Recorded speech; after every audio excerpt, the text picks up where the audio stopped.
Hello and welcome to the Tabletop Games blog topic discussion. Games of Christmas. I guess it has become tradition now for board game blogs to suggest a number of games that people should play with their friends and family over the festive period. As I love tradition, I will do what everyone else is doing and give you a selection of games, some of which may suit your taste and may also be a good match for whoever you choose to play with when you enjoy some time off over Christmas.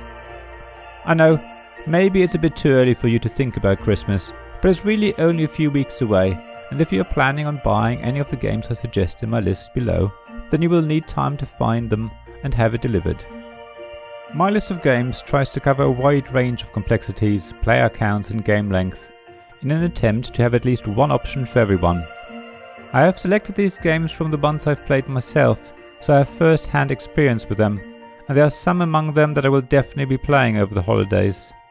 I've also added similar games to each option, giving you an even bigger choice. Each game has its own pros and cons, which heavily depend on the context of who you're playing with and what mood everyone is in. They're heavier and lighter games, quick and long games, and otherwise a good mix of different playing styles.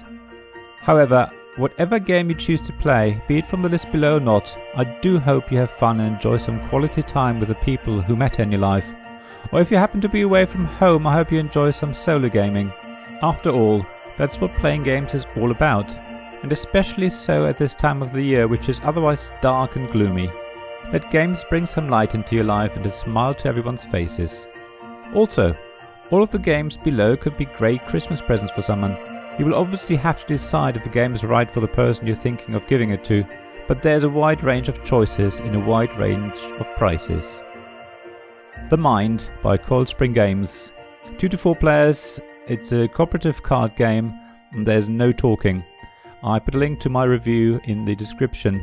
Similar games are Silver, which is competitive, also 2 to 4 players, and Flux, which is also competitive but 2 to 6 players. If you've read my review, you know how much I love The Mind.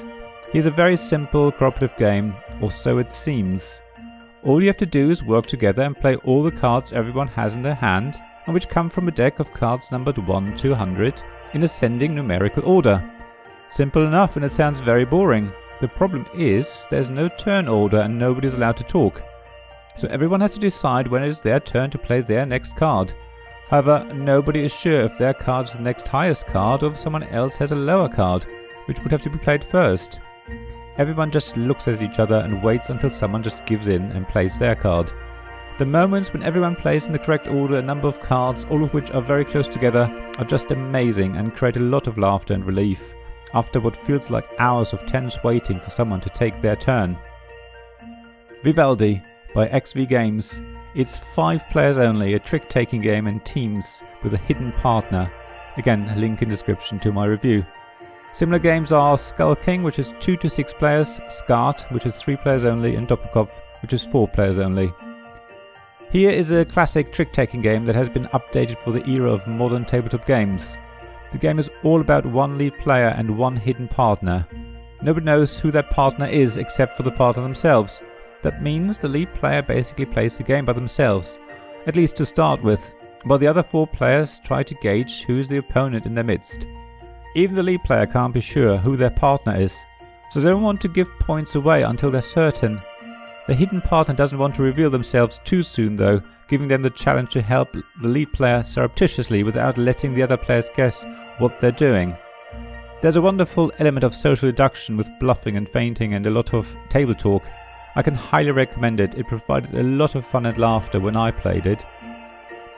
Wingspan by Stonemaier Games is a 1 to 5 player competitive engine builder with beautiful illustrations. Link in the description. Similar games are Scythe, which is more about area control, and 8-Minute Empire Legends, which is a tableau building game. First of all, the theme and illustrations of this game are what draw you in. Here's a game with a deck of over 100 cards, each depicting a different bird. The game is a little heavier, but it does lead you along. So when you play it for the first time, you will get to a point where you have to take a specific action to continue, so you can learn it as you play. Then, when you play it again, you know what you're doing and start to form a strategy. The other thing that is so satisfying about Wingspan are the components, such as the lovely dice tower in the shape of a birdhouse and the chunky wooden dice. Not only that, it's also very satisfying that your actions get stronger and stronger from round to round. You do feel like you're building an engine and you really see it revving up. There's very limited player interaction in this game, making it much more of a multiplayer solitaire, which is very suitable for the festive season. Subterra 2 Inferno's Edge by ITB Board Games is a 1 to 6 player cooperative tile-laying game about exploring. Again, there's a link in the description to my review. Similar games are Subterra, the predecessor, Forbidden Island and Forbidden Sky. Cooperative games aren't for everyone, especially if you have an alpha player in the group, but otherwise I can highly recommend Subterra 2, where you and up to 5 other players draw and place tiles to create a tunnel system inside a sleeping volcano. You have only so many turns before you have to found and unlock a magical artifact and escaped alive. Not all of your group will necessarily make it out, but as long as one of you escapes with a prize, you all win. There's a lot of randomness in the game, which makes it immediately suitable for a wide range of skills and experiences. There aren't too many choices to make on your turn, so it's a game that is easy to teach and learn. After a round or two, everyone should know pretty much what they're doing and feel like they can contribute to the mission. The game gives you a real sense of suspense, because you never know what dangers lurk ahead and when the volcano will erupt. If everyone works well together, you have a good chance of making it out alive. And then you can play it all over again. Carcassonne by Z-Man Games is a 2 to 5 player competitive tile laying and area control game. It's suitable for pretty much all ages. Similar games are Carcassonne Hunters and Gatherers, Agricola All Creatures Big and Small.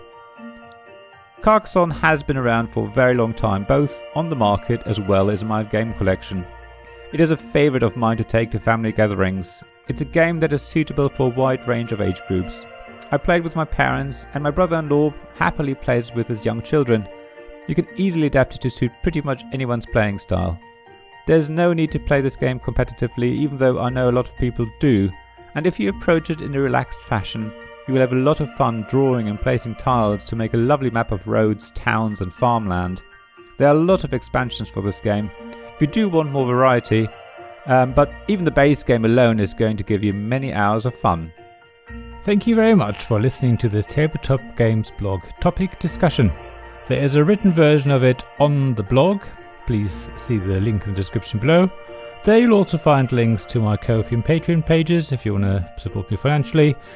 Please also look at my Twitter feed and generally pass around the word of this blog and this podcast. I'd really appreciate it. The more people know, the better. If you are on Apple Podcasts, please also leave a review and leave some stars. But other than that, thanks very much for listening, and I'll hope to see you again soon.